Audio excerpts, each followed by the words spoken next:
तो अगर मैं आपसे पूछूं कि विंडो पेंशन का असली नाम क्या है तो शायद आप मुझे गलत जवाब दे सकते हैं, क्योंकि एक राज्य में इसे कहते हैं लक्ष्मीबाई पेंशन, दूसरे राज्य में इसका नाम है गंगा स्वरूपा और कहीं इसे बोलते हैं आसरा पेंशन, तो कहीं इसे एकल नारी पेंशन भी कहा जाता है। ये नाम सुनकर चौंकिए मत, ये कोई अलग अलग स्कीम नहीं है, ये सब एक ही चीज के अलग अलग चेहरे हैं। और अगर आपको ये नहीं पता है तो हो सकता है आपकी घर की कोई विधवा महिला, उसे पैसे नहीं मिल रहे होंगे, यानी कि उनको उनका हक नहीं मिल रहा होगा। तो सवाल यहाँ पर ये आता है, आपके राज्य में इसका नाम क्या है, इसके कितने पैसे मिलते हैं, और सबसे बड़ी बात, अगर आपका पैसा आना बंद हो जाए तो क्या कर सकते हैं। आज की इस वीडियो में हम हर एक सवाल का जवाब देने वाले हैं। वीडियो को शुरू से लेकर अंत तक जरूर देखिएगा, क्योंकि लास्ट वाला पॉइंट तो सबसे ज्यादा इंपॉर्टेंट है, जिसे लोग मिस कर देते हैं। दोस्तों, वीडियो में आगे बढ़ने से पहले आपसे एक छोटी सी रिक्वेस्ट है, अगर अभी तक आपने हमारे इस चैनल को सब्सक्राइब नहीं किया है तो चैनल को इमीडिएटली सब्सक्राइब करके बेल आइकन को भी हिट कर देना। एक बात सबसे पहले मैं क्लियर कर देता हूँ, और ये आपको हैरान कर सकती है, पूरे भारत में एक जैसी विंडो पेंशन कहीं नहीं मिलती है। न नाम इनका एक है, न इनके पैसे एक हैं, और न ही नियम एक है। केंद्र सरकार की स्कीम जरूर है, Indira Gandhi national window pension scheme, जो नेशनल सोशल असिस्टेंस प्रोग्राम का एक हिस्सा है, लेकिन असली ट्विस्ट यहाँ है, हर राज्य इसके ऊपर अपना गेम अलग खेलता है। कोई राज्य उसी नाम से पेंशन देता है, कोई अपना नाम अलग रखता है, कोई सेंटर के पैसे के ऊपर अपनी जेब से टॉप अप जोड़ देता है, और कोई पूरी तरह अपनी अलग स्टेट स्कीम चला देता है। दोस्तों, मतलब कि किसी और राज्य के यूट्यूब वीडियो को देखकर अपनी एलिजिबिलिटी तय मत कीजिए, वो जानकारी आपके लिए और आपके काम के लिए नहीं भी हो सकती है। चलिए दोस्तों, सबसे पहले हम इसका बेस समझते हैं, इस सेंट्रल स्कीम में आखिर में मिलता क्या है। अगर महिला बीपीएल यानी कि बिलो पॉवर्टी लाइन परिवार से है और उनकी उम्र 40 वर्ष से लेकर के 79 साल के बीच है, तो केंद्र सरकार से 300 रुपए प्रति महीने का प्रावधान है। लेकिन एक उम्र के बाद ये दायरे और ये आंकड़े बदल जाते हैं। 80 साल या उससे ज्यादा होने पर ये रकम बढ़कर 500 रुपए प्रति महीना तक जा सकती है। अब यहीं पर सबसे बड़ी गलतफहमी शुरू होती है। लोग सोचते हैं बस यही फाइनल अमाउंट है, बट जबकि ऐसा नहीं है, ये पूरी तरह से गलत है, क्योंकि राज्य सरकार इसके ऊपर अपना टॉप अप जोड़ सकती है। अगर कोई वीडियो या फिर कोई व्यक्ति आपको कहे कि पूरे इंडिया में सबको 500 रुपए मिलते हैं या फिर विधवा को 1500 रुपए फिक्स मिलते हैं, तो उस पर भरोसा नहीं करना चाहिए। सबसे पहले तो हमें अपने राज्य को चेक कर लेना चाहिए कि हम किस राज्य में चलते हैं और वहाँ क्या स्कीम चल रही है। अब असली सवाल यहाँ पर यह आता है, आपके राज्य में इसका क्या नाम है। तो ये वो हिस्सा है जिसके लिए आप शायद ये वीडियो देख रहे हैं। ध्यान से सुनिएगा, क्योंकि नाम पता होना ही सबसे पहला कदम नहीं होता है। सबसे पहले बात करते हैं दोस्तों बिहार की। तो बिहार में यहाँ इस स्कीम का नाम है लक्ष्मीबाई सोशल सिक्योरिटी पेंशन। साथ ही दोस्तों सेंट्रल की अलग फ्रेमवर्क में ये लागू भी हो सकती है। दूसरा है गुजरात। गुजरात का तो नाम दोस्तों बिल्कुल ही अलग है, यहाँ गंगा स्वरूपा पेंशन स्कीम नाम से बुलाया जाता है। अगर गुजरात की कोई महिला सिर्फ विंडो पेंशन सर्च करेगी तो हो सकता है उसे ये स्कीम मिलेगी ही नहीं। तेलंगाना की बात करें तो यहाँ चलती है आसरा पेंशन। उड़ीसा की बात करें तो यहाँ पर नाम है मधु बाबू पेंशन योजना, जिसमें विधवा कैटेगरी भी शामिल होते हैं। राजस्थान की बात करें तो यहाँ अकेली महिलाओं के लिए स्कीम का नाम है मुख्यमंत्री एकल नारी सम्मान पेंशन योजना। मध्य प्रदेश की बात करें तो यहाँ पर दोस्तों सेंट्रल के साथ साथ राज्य का अपना अलग सोशल सिक्योरिटी सपोर्ट भी मौजूद है। हरियाणा की बात करें तो यहाँ विधवा और कुछ अन्य पात्र महिलाओं के लिए स्टेट पेंशन भी चलती है। उत्तर प्रदेश की बात करें तो यहाँ भी अलग विंडो पेंशन कैटेगरी है, अपने खुद के एप्लीकेशन सिस्टम के साथ। अब सोचिए दोस्तों, अगर इसमें से एक भी नाम आपके लिए नया था तो जरा कमेंट्स में लिखिए आपका राज्य और आपके यहाँ इस स्कीम का नाम क्या है, ताकि बाकी लोगों को भी मदद मिल सकती है। तो आखिर में पैसे कितने मिलते हैं, अब हम इस पे बात करते हैं। दोस्तों, यहाँ पर भी वही ट्विस्ट है, इसका कोई जवाब नहीं है। किसी को 500 रुपए मिल रहे हैं, किसी को 1000 रुपए, किसी को इससे भी ज्यादा। ये पूरी तरह डिपेंड करता है आपके राज्य के ऊपर, आपके राज्य की स्कीम के ऊपर और आपके एलिजिबिलिटी और लागू नियमों के ऊपर। और एक बात याद रखिए, सरकार समय समय पर पेंशन की रकम और नियम भी बदल सकती है, तो हमेशा लेटेस्ट ऑफिशियल अकाउंट से ही चेक कीजिए। पुरानी जानकारी पर भरोसा नहीं करना चाहिए, या फिर मत करना, और ये सब बिल्कुल भी नहीं करना है। क्या हर विधवा को पेंशन मिल जाती है? बिल्कुल भी नहीं। सिर्फ पति का डेथ सर्टिफिकेट होने से पेंशन नहीं मिल जाती, कुछ शर्तें भी पूरी करनी होती है, जैसे विधवा होने का वैध प्रमाण, पति की मृत्यु सर्टिफिकेट, इनकम कंडीशन। कई स्कीम्स में परिवार या फिर आवेदक की इनकम पर शर्त होती है, कहीं बीपीएल स्टेटस जरूरी नहीं होता है। और दोस्तों साथ साथ यहाँ पर उम्र की शर्त भी होती है, और यही सबसे बड़ी कंफ्यूजन होती है। सुनिए, एक बहुत ही कॉमन गलतफहमी है लोगों के अंदर। कुछ लोग कहते हैं पेंशन सिर्फ 40 के बाद मिलती है, कुछ लोग कहते हैं 18 साल के बाद मिलती है। दोनों ही सही हो सकते हैं, अलग अलग जगह के लिए सही हो सकते हैं। सेंट्रल का दोस्तों एक अलग ही क्राइटेरिया है, लेकिन कई स्टेट्स स्कीम्स में उम्र की सीमा अलग रखते हैं। जैसे उत्तराखंड की विंडो पेंशन में मिनिमम 18 साल रखी गई है। साथ ही दोस्तों इनकम या फिर बीपीएल जैसी शर्तें भी शामिल है। तो सिर्फ गूगल पर विंडो पेंशन लिमिट सर्च करके पूरे भारत के लिए एक जवाब मत मान लेना। राज्य की निवासी होना बहुत जरूरी है, उसी राज्य में एलिजिबिलिटी और रेजिडेंट कंडीशन कंडीशन पूरी होनी चाहिए। दूसरा है दोस्तों दूसरी शादी, अगर मैरिटल स्टेटस बदलता है तो कई स्कीम्स में एलिजिबिलिटी खत्म भी हो सकती है। अब दोस्तों सवाल आता है कि डॉक्यूमेंट्स क्या-क्या चाहिए होंगे, तो आइए मैं आपको उसका एक पूरा लिस्ट बता देता हूँ। ये लिस्ट राज्य के हिसाब से बदल सकती है, लेकिन आमतौर पर ये चीजें जरूर होनी चाहिए, जैसे कि पति का डेथ सर्टिफिकेट होना, आधार कार्ड का होना, रेजिडेंस डोमिसाइल प्रूफ का होना, इनकम सर्टिफिकेट या फिर BPL ration card, bank account passbook, passport size photo, mobile number और कुछ राज्य में फैमिली रजिस्टर या फिर ग्राम सभा सिलेक्शन प्रूफ भी होना अनिवार्य हो सकता है। अप्लाई करने से पहले अपने राज्य के ऑफिशियल पोर्टल पर लेटेस्ट लिस्ट जरूर चेक कर लेनी चाहिए। अब सवाल आता है कि हम इसमें अप्लाई कैसे कर सकते हैं, तो दोस्तों इसके ऑनलाइन और ऑफलाइन दो तरीके हैं, हम दोनों तरीके के ऊपर बात करेंगे। सबसे पहला है ऑनलाइन प्रोसेस, अपने राज्य के सोशल वेलफेयर डिपार्टमेंट या फिर पेंशन पोर्टल पर जाइए। दूसरा सही स्कीम चुनिए और तीसरा न्यू एप्लीकेशन या फिर अप्लाई ऑनलाइन पर क्लिक कीजिए। चौथा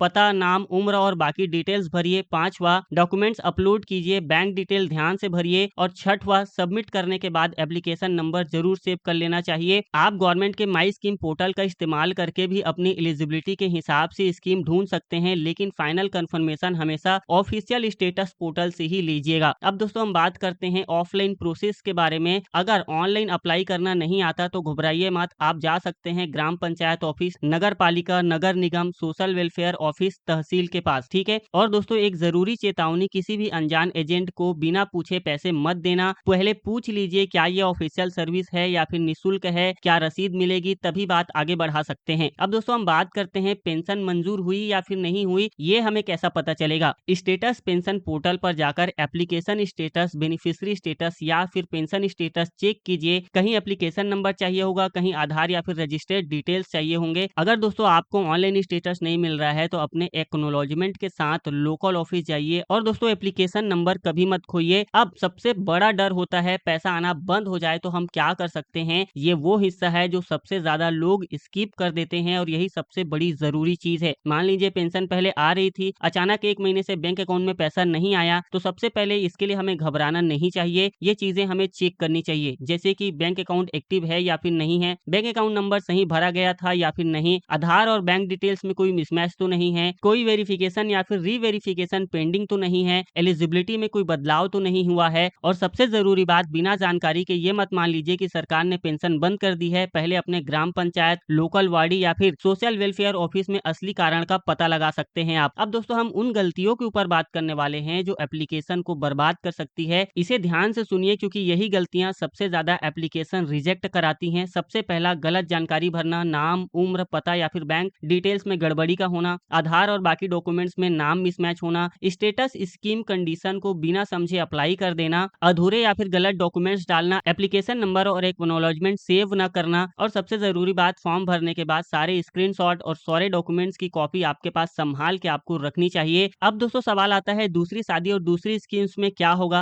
अगर विधवा महिला दूसरी जगह शादी कर लेती है, तो इसका जवाब हर जगह एक जैसा नहीं है। कई स्कीम्स में रीमैरिज होने पर भी एलिजिबिलिटी खत्म हो जाती है और मैरिटल स्टेटस बदलने पर स्कीम्स के रूल को चेक जरूर करें और गलत जानकारी देकर पेंशन लेना सही नहीं होता है। अब दोस्तों एक और जरूरी सवाल आता है, अगर राशन, पीएम आवास योजना या फिर कोई और गवर्नमेंट स्कीम मिल रही है तो क्या विंडो पेंशन रुक जाएगी? इसका कोई भी एक यूनिवर्सल जवाब नहीं है। दो अलग अलग सोशल सिक्योरिटी पेंशन जैसे विंडो पेंशन और गोल्ड एज पेंशन एक साथ मिलेगी या फिर नहीं, ये एप्लीकेबल रूल्स पर डिपेंड करता है। एक स्कीम मिलना दूसरी स्कीम की गारंटी नहीं देता और ना ही ऑटोमेटिकली रोकता है। अपने स्टेटस के रूल को जरूर पता कीजिए, जरूर चेक कीजिए। अब सवाल आता है एप्लीकेशन रिजेक्ट हो जाए तब हम क्या कर सकते हैं। सबसे पहला कारण पता कीजिए, डॉक्यूमेंट्स मिसिंग था क्या, इनकम कंडीशन पूरी नहीं हुई थी क्या, एज या फिर रेजिडेंट से जुड़ी दिक्कत थी क्या, बैंक डिटेल्स गलत थी या फिर वेरिफिकेशन में कोई पेंडिंग था। कारण पता करने के बाद डॉक्यूमेंट्स ठीक कीजिए और वहां री एप्लीकेशन या फिर ग्रेवेंस का ऑप्शन हो, वहां प्रोसेस फॉलो कर लीजिएगा। तो आप दोस्तों आप जान चुके होंगे कि विंडो पेंशन एक ही नाम, एक ही रकम और एक ही नियम की स्कीम नहीं है, ये आपके राज्य पर डिपेंड करता है। सबसे पहला कदम अपने राज्य को पहचानिए, दूसरा सही स्कीम का नाम जानिए, तीसरा एलिजिबिलिटी और डॉक्यूमेंट्स चेक कर लीजिए और हमेशा फाइनल जानकारी ऑफिशियल पोर्टल या फिर गवर्नमेंट ऑफिस से ही कंफर्म करवाइएगा। कमेंट में जरूर बताइए आप किस राज्य से हैं और आपके यहाँ विंडो पेंशन का क्या नाम है। अगर ये जानकारी आपको काम की लगी होगी तो इस वीडियो को एक लाइक जरूर कर देना और शेयर कर देना सबको, ताकि ये जानकारी सबके पास पहुंच सके। अगर अभी तक आपने हमारे इस चैनल को सब्सक्राइब नहीं किया है तो आपसे एक ही रिक्वेस्ट है कि चैनल को सब्सक्राइब करके बेल आइकन को भी हिट कर देना और हमें सपोर्ट करना।